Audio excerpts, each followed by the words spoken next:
Hello, my name is St. Cuthbert when I lay my vengeance upon thee! He slams the heavy cudgel hard on top of Rex's head, so hard it splits it open with blood and gore spraying the priest, all the men at arms, and all the bandits next to him.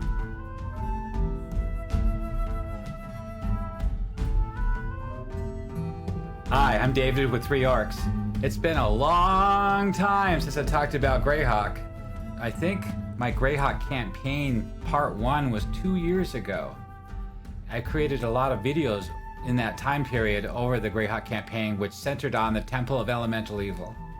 And I used the Living Greyhawk modules to flush the area out, the campaign world, in the 500 square mile roughly area of Verbobonc, so that way I'll create more of an open sandbox for that campaign.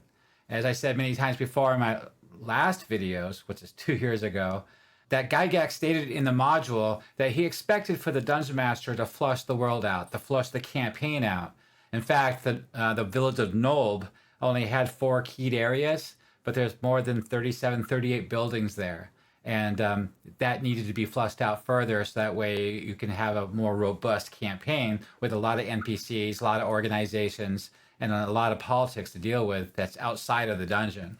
And as I said before, that the politics has a lot to do with this campaign because the Temple of Elemental Evil does not exist in a vacuum, that they have to get supplies, they have to get slaves, and undead fodder, and sacrifices. And that stuff doesn't come out of the vacuum. It has to be provided from somewhere. So they have bandits out there at the Moat House and other places around the countries, like the Wild Coast, the Scarlet Brotherhood, all through the Gnarly Forest, divers around Verbobonc. They have these different gangs out there, up to no good, serving the Temple of Elemental Evil, whether they know it or not, providing material wealth, coin, and slaves' bodies. And the module, the T1, the Moat House, is one example of that Gygax showed us.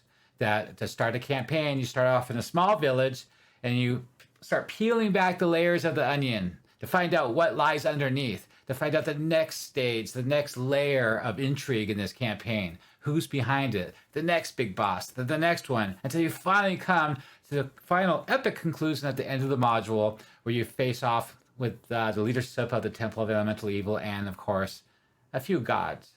I've been thinking about this for a while. I know it has some people comment that they wanted me to continue this to help them flush out the campaign. I have, 1,700 articles I wrote on World Anvil that I used to run my personal campaign. Something about my articles, though. I just want to make that clear. That I write these articles, they're more like elaborate DM notes. There's a lot of ways to write DM notes. You can make a bullet list, just a few written notes on a pad of paper that's taped to your DM screen, a notepad, flashcards, index cards. I just happen to use World Anvil because I use my laptop at the desk, at the table, behind the shield. And so I find that information is at my fingertips immediate, fast access, especially with all that search features. I'm IT, so I work that way for a living. I'm used to having 20 windows open at the same time and pulling in information to work a ticket, to work a project. So that's just me. That's what I'm used to, and that's how I'm able to leverage technology in my favor. And that's how I write my articles.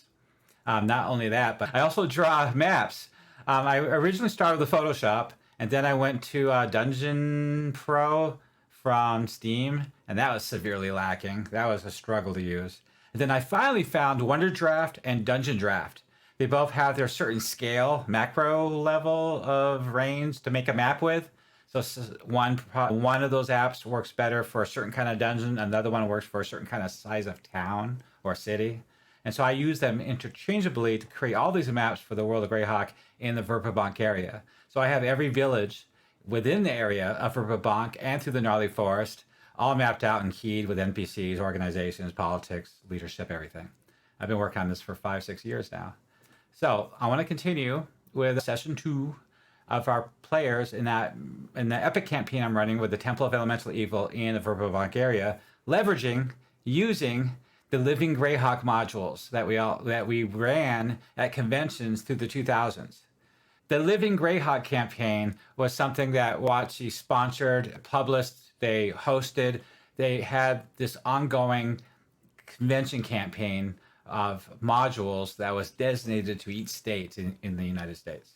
You know, I don't remember what they were. Like Nevada was assigned to UIS, or Ohio was assigned to Scarlet Brotherhood or something like that.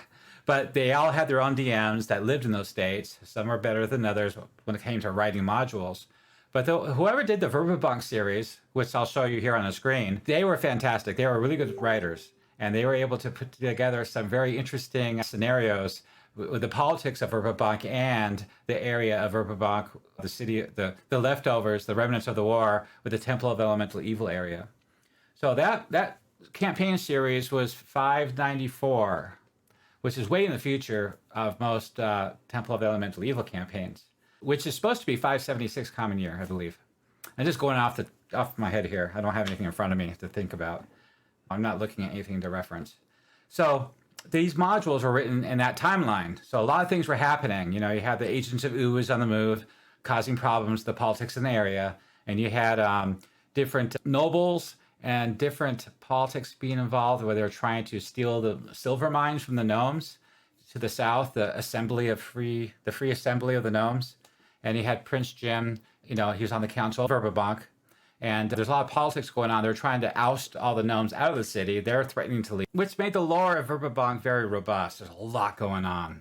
There's a lot of organizations and races, and all this made the Verbobonc area very interesting because of the politics of the various organizations, the churches, the different gods they worship, the evil organizations out there. They're all up to something, from Uis to Orcus, if you want, to the Temple of Elemental Evil, the Cult of Elemental Evil, and the Scarlet Brotherhood, the Wild Coast, orcs from the Pomars, and the Blackthorn orcs in Welkwood or the Shus Forest, which I had a module for those orcs to come up and raid into the Verbobonc. I had a lot going on. And then on top of all that, you have pirates on the rivers, and from the Knive Dive coming all the way down from divers. So you have a lot happening in this area. And so you can throw the stuff at the players and just have a great time putting it all together, which is what I did. And it's why it took me so long, 5 years plus, to put it all together. So to help me do that was the Living Greyhawk series of modules. There's hundreds of them. And for the Verbobonc area, there may be 30 or 40. And so I went through them, and I just kind of rewrote them to fit my timeline, which is 576 Common Year. And with relation to directing everything's focused on the Temple of Elemental Evil, everything that's going on, the entire area. So it truly is a sandbox for that dungeon. No matter where you go, no matter what village, who you talk to, what you're doing, what dungeon you decide to go investigate, what quest you go on, what mission you have, all that leads eventually to the Temple of Elemental Evil. The players will eventually find their way there, unless they just go rogue and go off the map. You know, head to the G module series or something. But my players understand that this is the epic Temple of Elemental Evil campaign, and that's what they're expecting. So they're going to play nice, and they're going to play in the play area, and have a lot of fun. So session 1 was introducing them to the politics of Verbobonc of the year 576. They met a noble. They got recruited to go on a mission for her, who would be Baroness Eleanor Asbury. She's the mistress of House Asbury, which is just south of Lord Melinius' lands, which is south of Penwick. So she put out a notice to the churches, and the magical universities got wind of this. They got a copy. And so the people in charge of the different various organizations really want to know what's going on. When anything happens to any of the lords in the land, anything, everybody wants to know about it. That's how politics works. You know, you got the Council of Lords, they're all bickering, they're all fighting over the silver mines of the gnomes and trade, and they got all these various cults out there that are up to no good, like Uwas. But basically, whenever somebody makes a move, just like in the Game of Thrones, right? They want to know what's happening. So they send an agent, or they get a spy in there, or you try to find out some way to get involved and leverage that for their opportunity to take advantage of it. So I started the players off, as I said last campaign. The cleric player, he got the bishop to talk to him, to get him to go investigate, to volunteer, to go on this quest, to find out what's happening, and report everything he finds to the bishop. And the same thing with the Magician School. The Wrinkle Academy and the Silva Consortium, the two magic schools of Verbobonc. So wherever the player is from, the magistrate there, the leader, the archmage, whatever, he will call one of his favorites into his office and ask him to go on this mission and find out what's happening. And so that's why they're there. And then the rest of the players, like I mentioned before in the previous video, I'll put a link up so you can follow that. I highly suggest you watch that. I shot a whole bunch of videos of Session 0 for all the players to tie them into this campaign, to give them a reason to be in Verbobonc, to give them the reason to go seek out this meeting, to take on this mission for Mistress Asbury. And it all ties together. It gives them real meaning and gravity and engagement into this campaign. So right now, this video is going to be about Session 2. So in Session 1, they already talked to her, took the mission, put on her tabards, swore an oath that they would serve her for this mission, this quest, and to escort her to House Asbury, which is past Penwick to the southeast, to Asbury Meadows, the area around there. And then from there, they're gonna interview this madman, this rambling lunatic priest that delivered a prophecy, a letter, a poem about maybe where the Asbury treasures are that was stolen from them during the War of the Temple of Elemental Evil. That's where her parents were slain, and the Asbury Manor was looted by the orcs and all the monsters of the army of the temple. And so it would be great for them. It's a poor household, so it'd be great for them to find this treasure and recover it. It'll help the people of the land and help them rise again to become a good barony, to be a more successful barony for them to thrive, so the people are happy. And that's all she wants, as far as the players know, because that's what she told them. But then after the meeting, when they left, one of the players, I think it was a cleric, was accosted by somebody in the dark alley, and the assassin thief whispered underneath his hood to let him know that don't believe in her lies. She's lying to you. It's not what she wants. Do you think she would want some bumpkin baubles out of nowhere? For what reasons? She's got other reasons, so don't trust her word on that. And so that casts suspicion into the players' minds about this Lady Asbury. So the Session 2 starts off after they spent the night in town, wherever they're staying, the Magician Guild or one of the churches, the local inn, depending on the player class, right? They roleplay going to bed, and they wake up in the morning. They get their supplies. They have at this point in the campaign, they have a mission now. They know what they're going to do. They know what supplies they're going to need. So this is the opportunity for them to prepare and gear up and buy equipment. So we get that out of the way. So Lady Eleanor Asbury told them to. Okay, we're back to my old screen. You recognize this overlay from a couple years ago. I have a new overlay now that I'm using for my live streams. I'm going to start doing live streams just with other Dungeon Masters out there so we can talk about these campaigns. But right now, I'm just going to do a review on Session 2 on the Cult of Greyhawk Temple of Elemental Evil campaign. That's a mouthful.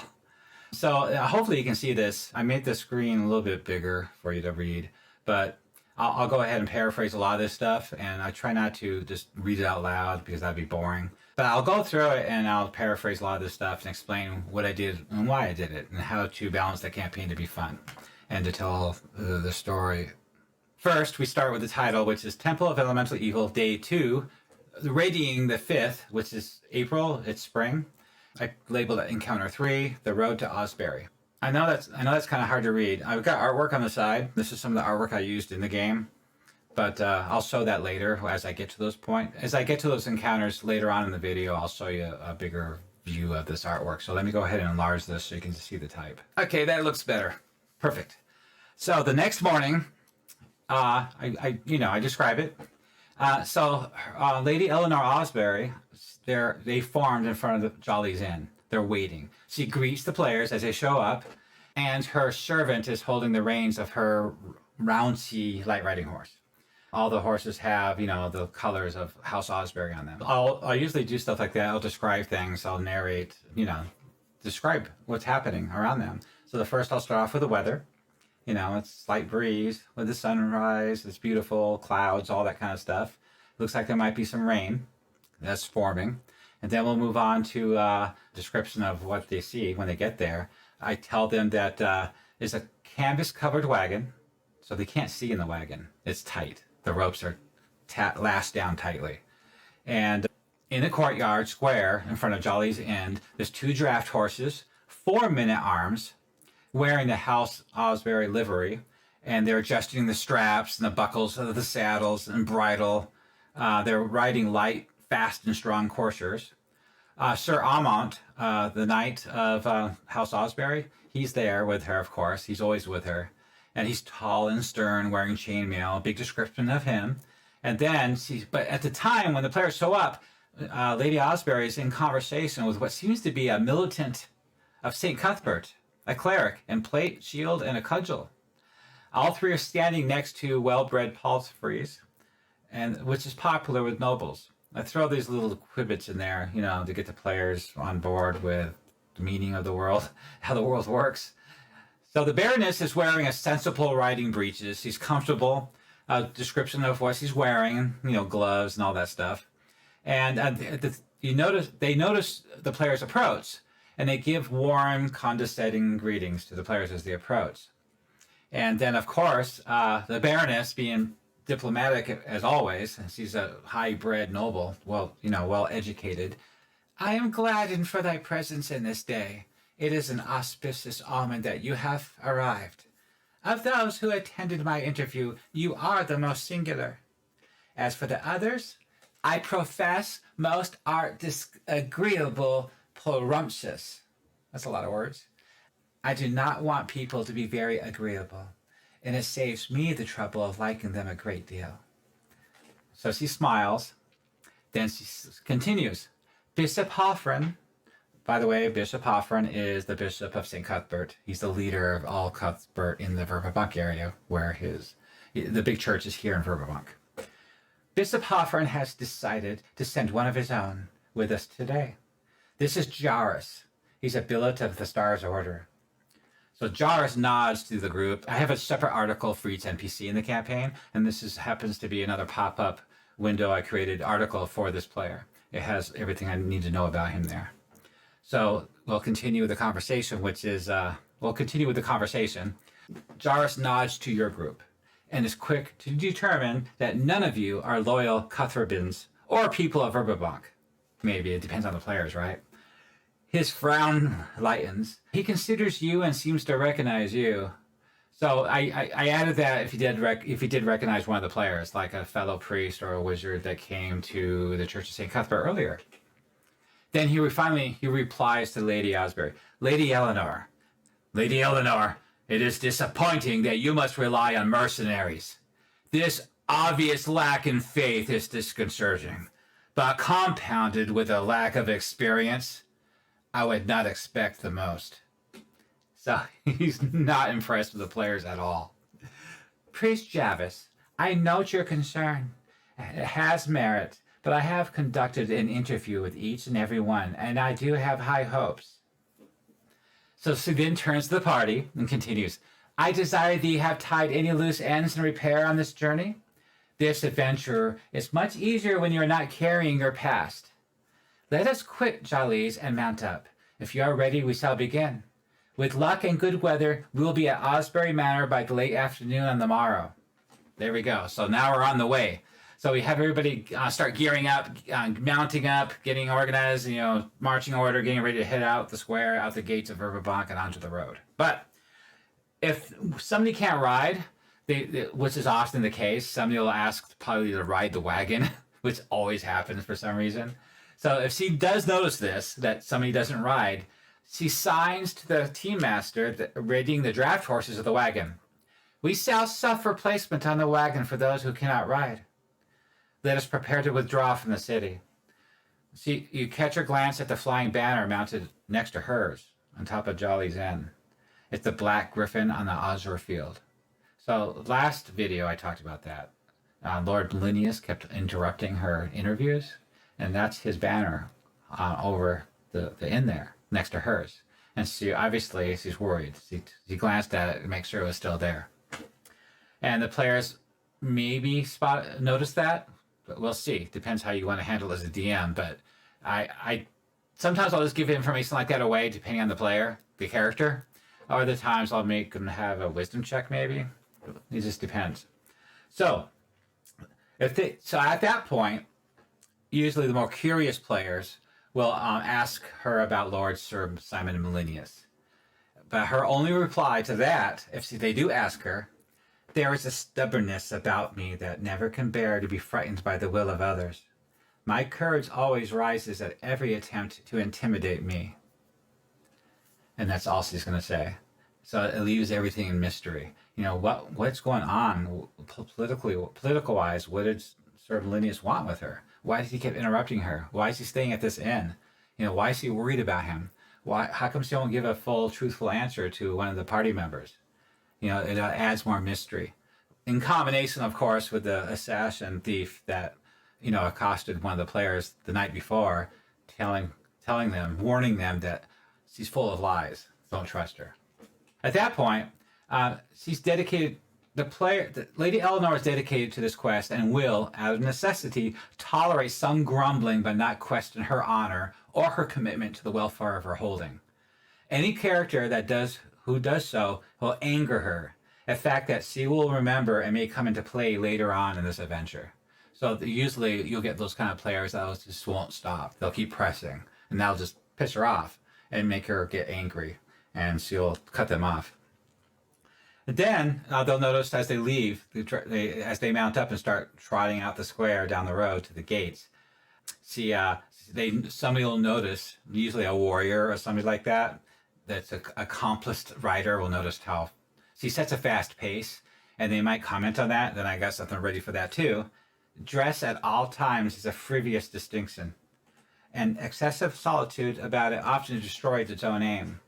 These quotes that I have her, you know, relay to the party, I get a lot of these quotes by just watching all those Jane Austen movies like Pride and Prejudice, and just wrote them all down. And then I went further and I found some books and I studied up on it, and I wrote a whole list of phrases I could use in my campaign. So as I'm writing this stuff up, I'll just throw these phrases in there if I feel like it'll fit. I may not always be right, but it sounds good, and the players are impressed that they're in the presence of a noble. You know, that's what I want to convey. I want them to be engaged in the campaign, and then bring the campaign to life and make them feel like they're in the presence of nobility, and that she is educated and high-born, and you know, gives her character some grounding. All right, so we'll continue on. So if a player has a charisma of 16 or more, she will invite them to ride with her. So something I mentioned before in the last video is the fact that she's one of the most eligible bachelorettes in the kingdom. She's single, she's in her early 20s, and she's beautiful, and she is the baroness of a barony in the breadbasket of Verbobonc. And she's also the ambassador to the Celestial Circle. So and it's possible for an adventurer to marry her if they fall in love, and then he'll become noble and get land and castle and privileges too, because that's what happened to her parents. So it's a set distinctive possibility that happened in a D&D campaign, in Greyhawk especially. So I make sure I set that expectation that it's a possibility. So the players, certain players, you know, kind of interested in that sort of thing, and they might start flirting with her, because that is something down the road I can reward them with if they play their cards right. So her conversation will center on rebuilding her holding and the hard work of the people who look to her for leadership and protection. But she will not discuss Lord Valinius, other than to say, his lands adjoin mine to the north, and his interest is a possible alliance between the two holdings. That's all she'll say. So they're riding together as they're continuing out the gates across the farm fields, southeast towards Penwick. Okay, so now we got this whole long description of leaving the city behind and traveling across the country. And I play this up, I play music, and I make them feel like they're really in, you know, Verbobonc, riding across the countryside. Paraphrasing it, you could probably read this here yourself, but basically there's cultivated fields, this time of year, plants, beans, peas, wheat, and oats. And the commoners are working the fields. Described them doing that with their oxen and their carts. Skip all that. They're flanked by children, dropping seeds. Overhead, of course, is the flat-bottomed, fluffy white clouds. They look like a herd of wayward sheep as they scutter across the sky. You know, things like that. It makes the world come to life. Then after that, the morning passes. So the morning passes pleasantly. The leagues roll by slowly. the rumbling of the overburdened wagon on the road. I didn't really mention that before, but if the players notice, if they look or they try to sense it, or maybe one of the players naturally would be able to tell something like that just because of its background, I will tell them, that, hey, that wagon, that tarp is lashed down tight. There's no way you're going to be able to see what's in it. And what's odd is how heavy it's burdened. How you can tell how it's grinding on the ground, the ruts it's leaving, how it's creaking as the plow horses are like struggling to pull it forward. There's something really heavy in that thing, and nobody knows what it is, and nobody's going to tell them. In fact, the guards will, if they catch anybody trying to look, they'll stop them immediately, even with drawn swords. They'll stop them from doing that. And Lady Eleanor and her knight will instantly stop them from looking and not answer any questions at that point of what's in that wagon. Hey, another mystery to keep the players engaged and interested. What's going on here? And also, in combination with, that assassin thief from the previous night whispering that it's all lies. So this makes the campaign even more interesting. Okay, so we'll continue onwards here. The wagon's train passes without a word. So they're going past local farmers, and the locals are eyeing the wagon and soldiers curiously. Some recognize the tabards, the heralds, and they humbly bow from the side of the road and call out, "Hail, Lady Asbury!" That's what they do. Some distance away, they'll notice that there's a party of travelers crossing their projected path. I like to put in wandering people, travelers, other merchants, to make the world come to life, because it wouldn't make sense if they're just traveling this busy part of the Verbobonc and not see anybody else. I have to fill this in and make it seem like they're in the thriving breadbasket of Verbobonc. So we got that description, so we get past that. Then, most of the day passes uneventfully. I don't want to add anything now because I got a lot of stuff planned for the future. I could roll for wandering monsters, but it would be kind of pointless because I got the bandits going to be attacking anyway. And I want to get them there. I want this session to be, do something. Progress forward with the story of the campaign. I don't want to waste time with some wandering monsters and monopolizing our time. So, if any rangers or trackers are in the group, I won't have them roll. I could have them roll, right? A wisdom check, whatever, or a tracking check. But I'm not going to do that. I'm just going to let them notice. And basically, they notice there's a group of men trailing them. So I'll describe it to them. That's what this boxed area is for. It's my flavor text. A large band of men on foot. They're dark dots on that hill rise a good distance behind you. Hesitate as your wagon group crosses a stream bed. As the wagon clears the stream and continues onward, the band of men continue as well. It seems as if they've been keeping their distance. It's hard to determine their numbers. Then they always ask afterwards how far back they are. I'll say a mile. Then they continue the journey. I haven't had players stop to accost them yet in my campaigns. They could, and now I'll just have to bring that encounter now instead of later at the middle of the night. So they continue with farms, houses, this thinning, wind your way a lot down the trail through rolling hills, copses of trees, sparkling creeks and brooks, continue onwards, describing. Finally, the party selects a grove of trees and begins to pitch camp for the night. That picture you saw earlier, I drew that map for the encounter. So they ache from riding the horses. They break out their tents, remove them from the wagons. The guards take tents out from the wagon and they pitch it for Lady Eleanor. And while they're doing that, they're also building a campfire, seats, tethering the horses and feeding them and wiping them down. So the guards are busy. The knight is tending her, Eleanor. And I have a description of the campsite. Then we go past that. Finally, as food is being prepared by the guards for everybody, and if the players help out, they can too. When we're role playing this, I don't know if I come across that way in the when I do these videos. I'm not just here reading this stuff to them. I'm role playing with them. It's a back and forth. I give them a little, then they comment back. They describe what they're doing, and then I respond to them. And then I'm watching this carefully, what I've written down to prepared to how I'm going to handle it next. What's going to happen next. And sometimes I'll have to go off course, wing it.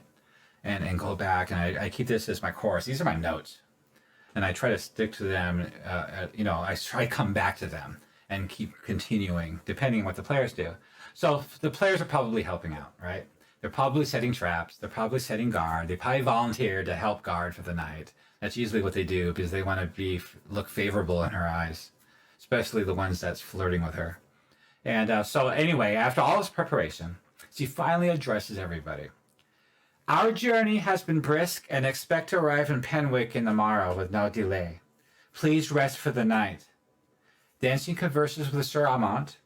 Javis removes his gear from his horse, which is that cleric of St. Cuthbert.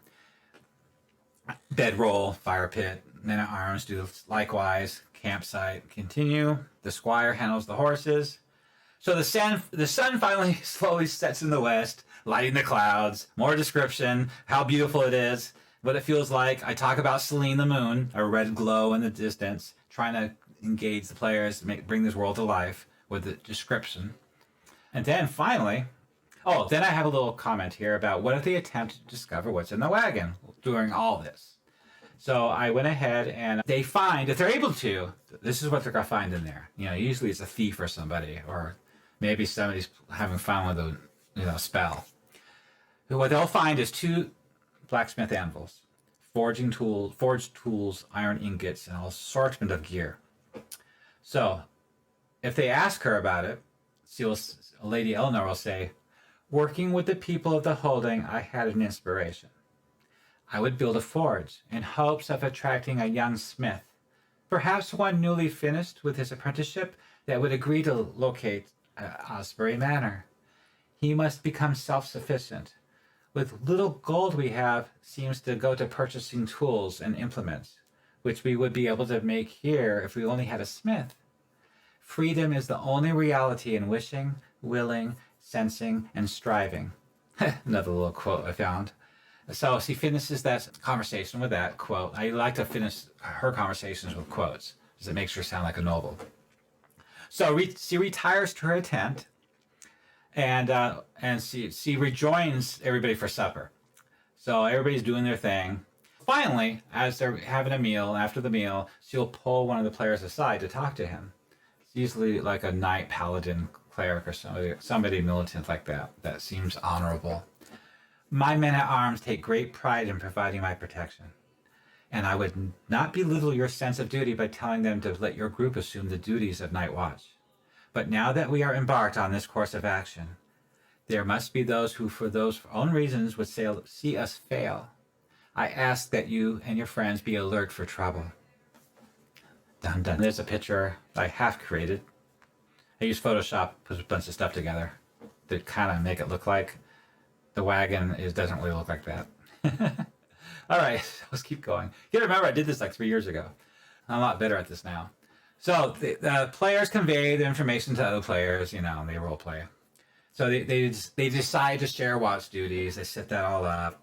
And we talk about players that sleep in armor, what happens to them, and how long it takes to put on armor. I made a ruling. Light armor is 1 minute, medium armor is 5 minutes, and heavy armor takes 10 minutes to put on. Nowadays, I just do it by melee rounds, like if your armor gives you +7 to your armor class, it's going to take you 7 melee rounds to put it on, which is a lot faster than this. But it's a lot easier to keep track of, and who cares? It's realistic enough. All right, so anyway.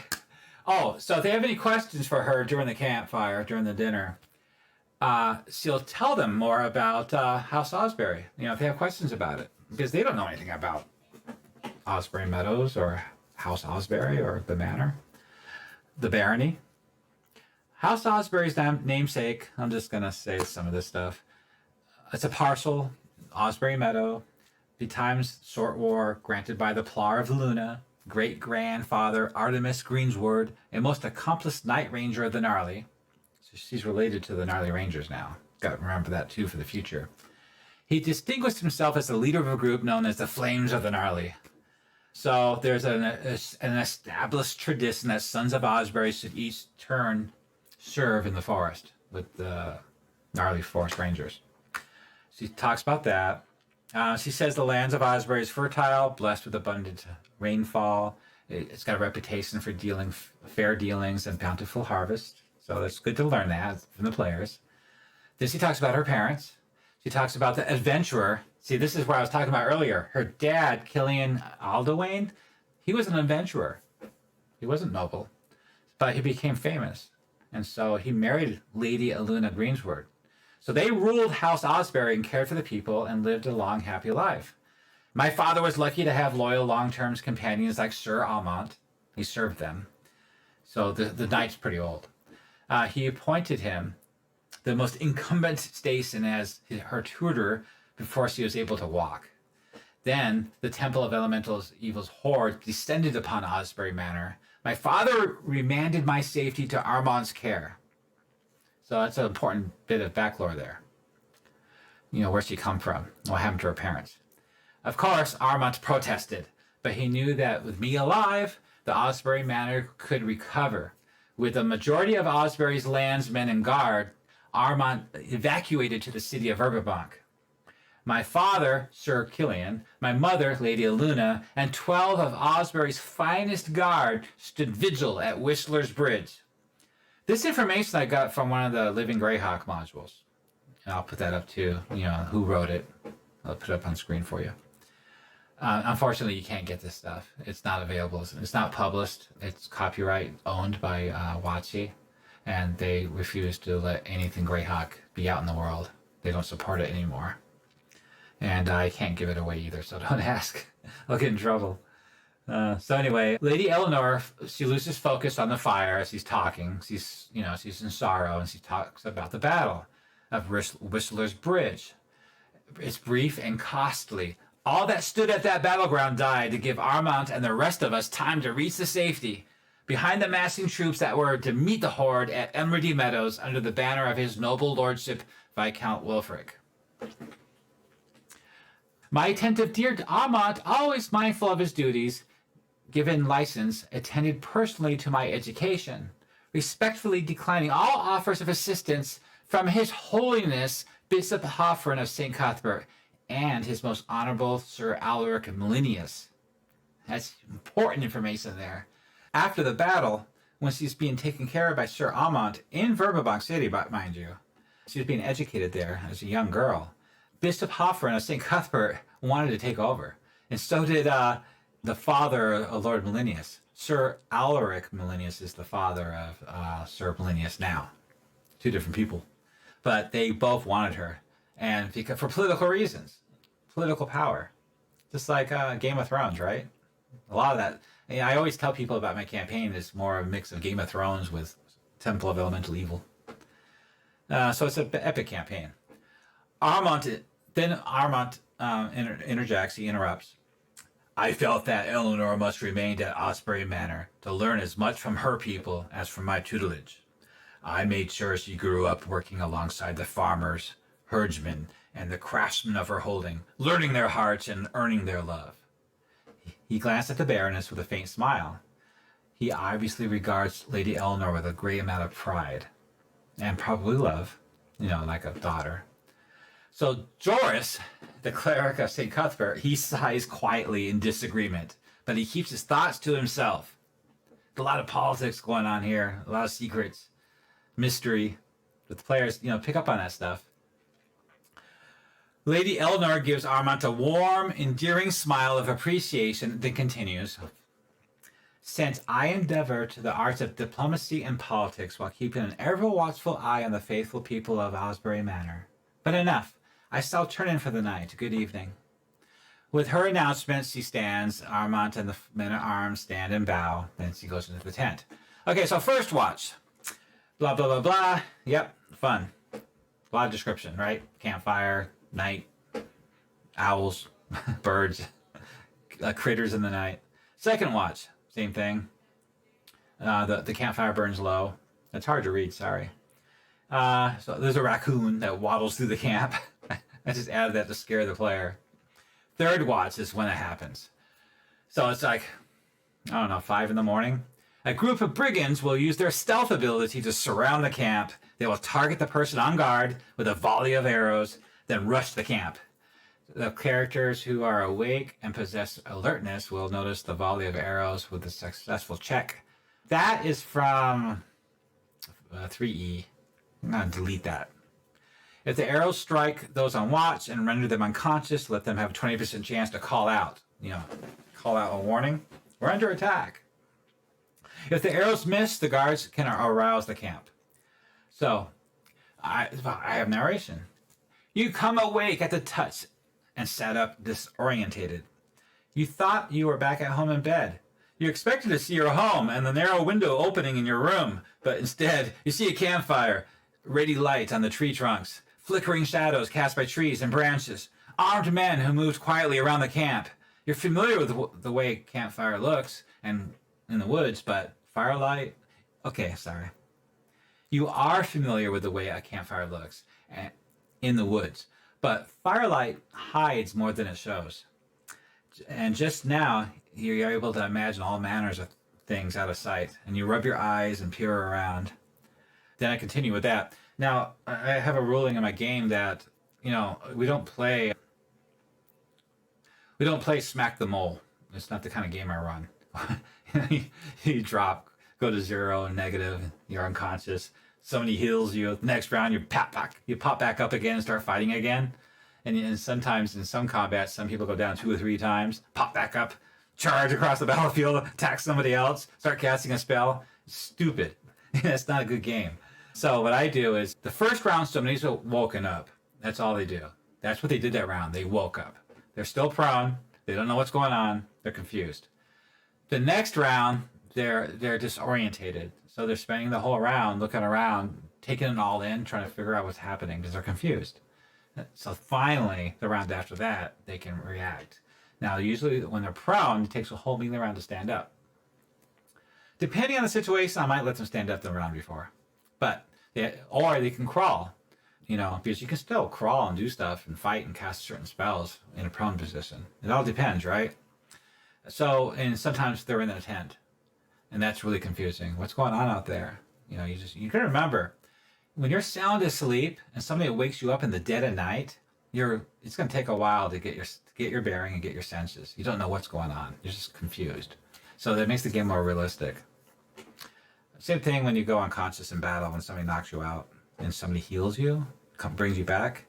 There's got to be at least a melee round, buffer in there of confusion. Then you can do something, get your bearings. Okay, so the campfire burned itself low, giving off a soft, red, warm glow. So this is another description of a different way of looking at it when somebody first wakes up.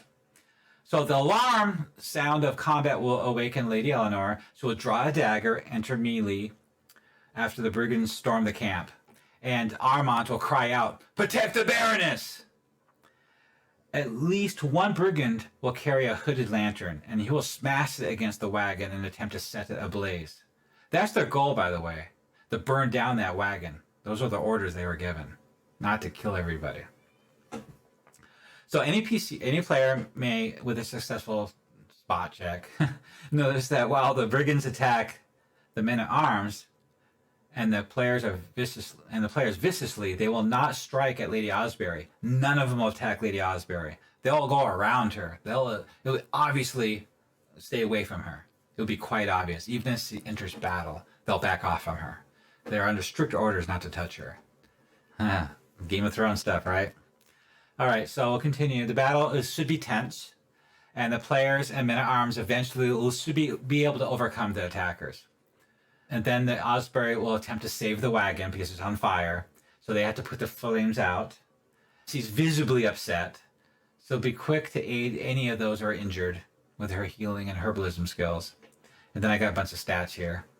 They got 6 hit points each, and they're pretty strong and quick, I guess. And I got it all laid out here for tactics. So something about, players will question, why are they so organized?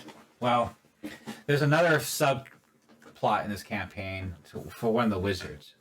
He took an amulet, and his nemesis at school saw him take this amulet, the wizard's amulet, and now he's trying to get it with his vile, familiar imp. And he takes on the form of a black raven. So I got this from the Wizard's Omelet from Necromancer Games. this whole plot thread. I just wanted something cool for the wizard to do in this campaign, even though it's from a different campaign world and a different module. I thought that whole idea was really cool. I probably should have changed the names, but I was being lazy. So basically, he has this amulet, and he has a note, a letter. This evil nemesis volunteered to go with these bandits, because these bandits are under orders from an agent from the Temple of Elemental Evil. They were recruited in Verbobonc. And this wizard got wind of it, and he joined them, volunteered his magical abilities to help them do this. But he did this for his own reasons. And so he used this imp as a scout to follow the party and to scout out their encampment. And so you gotta remember, this is the middle of the night. It's pitch black out. There is the moons, so it's not totally dark. You can see by moonlight a little bit, but in the woods it's really dark because the canopy of trees. And so you would think that the bandits might get lost. But they are bandits. They can move silently. They're thieves. And they were guided, though, by the imp. And so the imp was invisible the whole time, just circling over the encampment, and he was telepathically communicating with the wizard off about a mile down the road. So they were coordinating this attack. And I want to point out that you have a campfire in the middle of the woods with no other light source. You got this campfire. It's a beacon.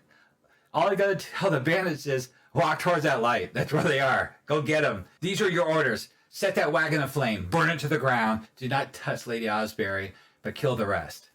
Simple. Straightforward. And so that's what happens. That's what happened. And then during the commotion, the imp will swoop down to that wizard player that has the amulet around his neck, because he's sleeping and he's just waking up all confused. At that moment, it's just as the bandits attack, he's swooping down and pulling that necklace off his neck. So we have a contest, strength checks or something. Dexterity, strength checks, whatever, to roll to hit. And so you gotta remember, the imp's invisible. The wizard has no idea what's going on. He just woke up with his necklace being yanked. So he's completely confused. I gave him a chance to roll, which he failed. I think it was a strength check. And so the imp took off into the middle of the night with the necklace gone. So they lost the amulet for the adventure that I'm gonna have them on in the future. It's a future adventure I had planned for the wizard. And so this all transpired. The bandits don't know anything about the wizard and the imp. So the article has, some stats here, some numbers to help me run the fight. The dark, surprise modifiers, melee rounds, non-melee round 2, different con checks and stuff to see if you wake up. So finally we get to the end of the battle and we interrogate the bandits, whoever survived. We're going to interrogate them. So these bandits are hired. This is what we know as a DM.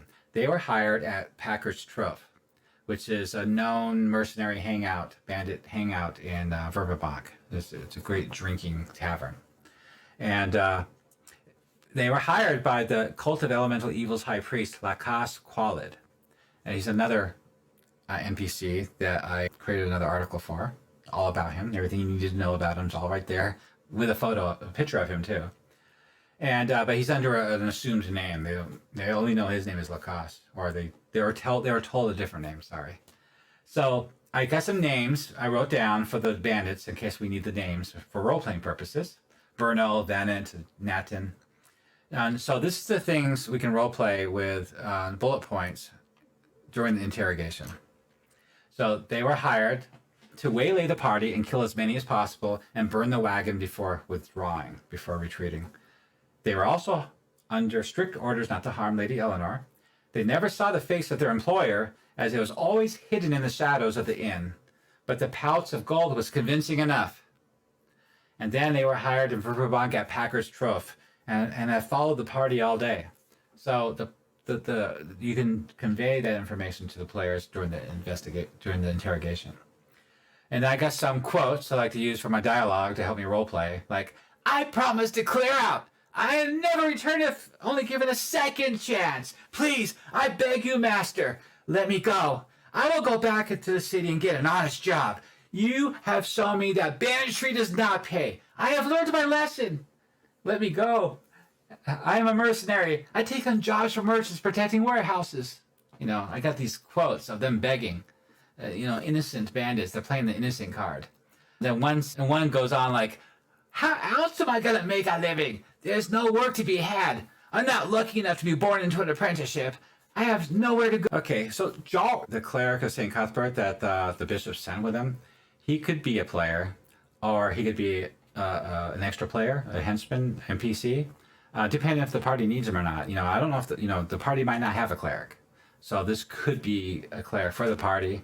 If not, then I'll just have him stay at House Asbury. But he's accompanying Lady Asbury on this leg of the journey to escort her to the Asbury Manor, and also to find out what's going on, because he's to report to Bishop Hoffren what's happening and what he needs. So he's going to report everything he says, everything he hears and sees. And that's his job. But he's very stern and he's very mean.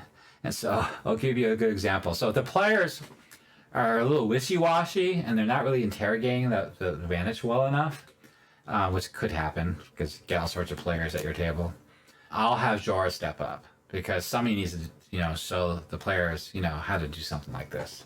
That's okay in this campaign to behave a certain way, especially if you got that whole alignment mixed up in your head. You got lawful good and chaotic good and evil and stuff like that. Sometimes players get a little confused about their paladin and cleric. It's just, role playing like that. So this is the cleric St. Cuthbert, the militant of Billet, of Stars. So he smiles and he steps up while they're interrogating. The bandits are on their knees. The bandits are on their knees, all lined up with Lady Eleanor's guards behind them. Their hands are tied behind their backs, they're on their knees, and they're pleading and begging for mercy. And Joris, if he sees that the players aren't getting anywhere with this questioning, he'll step up and actually give them an example of how to do this. He'll ask Lady Eleanor, I will question our captives. And he turns to one of the guards. So let me know if you recognize this, because I stole this from a movie. What is your name? I am Rack.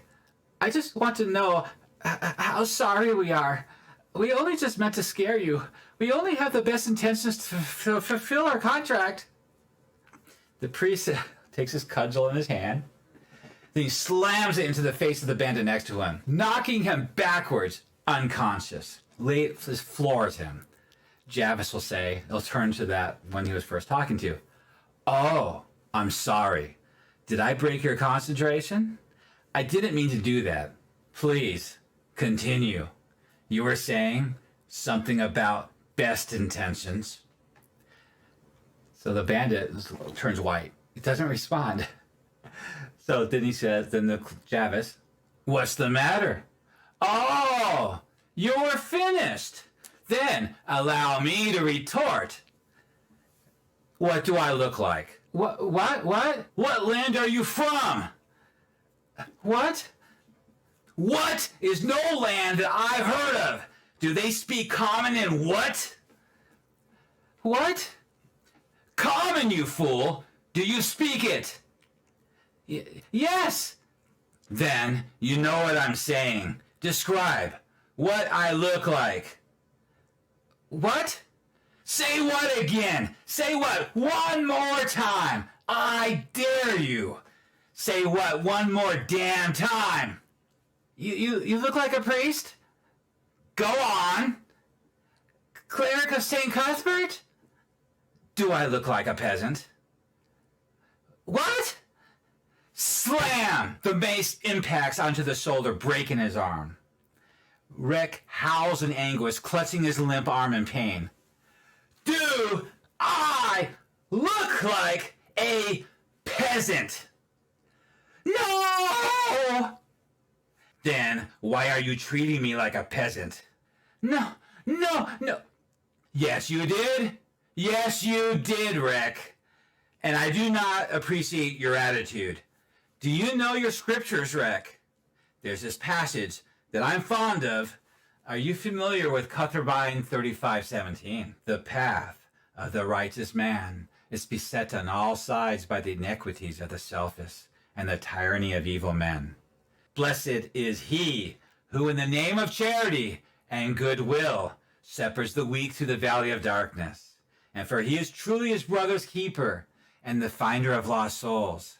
And I will strike upon thee with great vengeance and furious anger those who attempt to poison and destroy my brothers. He raises that mace up high, his grip tight with anger. And you will know my name is St. Cuthbert when I lay my vengeance upon thee. He slams the heavy cudgel hard on top of Rex's head, so hard it splits it open with blood and gore spraying the priest, all the men at arms, and all the bandits next to him. Now that's a successful interrogation. Immediately, all the bandits next to him start spouting everything they know. They admit to everything. Whew. Okay, so that was pretty dramatic. Let's continue on. So they finally all go to bed. They tie up the prisoners, make sure they don't escape. The next day dawns, and the wounded, or the dead, members of Lady Asbury will be loaded onto the wagon. And also, when he speaks to the party members, he will insist that any of the captured brigands be turned in over to the mayor of Penwick for trial. So he's very insistent upon his point. Intern the prisoners. They will be brought to Mayor Connor Grantham when we reach Penwick for trial. The more I see of the world, the more I am dissatisfied with it, and every day confirms my belief of the inconsistency of human characters, and of little dependence that they can be placed on the appearance of merit or sense. So they load up, they continue their travel onto Penwick. The sun rises, describe the beautiful scenery around them, and finally the morning passes by uneventfully. No more wandering monsters, I just want to get them to Penwick. And they cross over one last ridge, and they can see the stream that marks the border between Lady Asbury and Lord Melinius's lands. So something I wanted to point out I didn't earlier, I should have. They were in Lord Melinius's lands this entire time, because he's the north half of this breadbasket, the sea's to the south. So they just crossed the border just now. Lady Eleanor sighs with relief. Her posture relaxes as a smile comes to her eyes, seeing the lush green bountiful land that is the Viscount's breadbasket. A post with 2 house heralds painted on it is the only sign. So finally, your party reaches the village of Penwick by late afternoon, cresting another rise before you lays a wide sway of green fertile farmlands. In the center is a cluster of small cottages and a few large buildings. Clouds scud across the sky, more, elaboration of what it looks like there. So then I also mentioned that the town of Penwick is on the border between House Asbury and House Melinius's holdings. It is situated on the fertile lands of the southeastern plains. Many small creeks, natural springs provide ample water for the region's homesteads. The township is divided into a patchwork of farms, each owned by a vassal of either Lord Melinius or Lady Eleanor, and answerable to the mayor of Penwick. Many rows of trees cross the countryside, delineating the boundaries of each farm. A small but partially overgrown shrine dedicated to Furlong, the traveler, and of course I have his article here to refer to look up. And he's the dweller of Horizon, the god of horizons, travel, and roads. And so the players will ask questions about that. I'm ready to give it to them without looking up some books. That takes forever. So it stands back from the main road leading into the village. The shrine looks a little visited. Clearly, the villagers do not maintain it. A little farther on to the right is a meadow with a tree, so we have more descriptions. Then we have thin streams of smoke drift upwards from several chimneys, nearby houses, laughter of children, things like that. Now the day moves along and they enter Penwick. And at that point, I'll have to bring up the article for Penwick.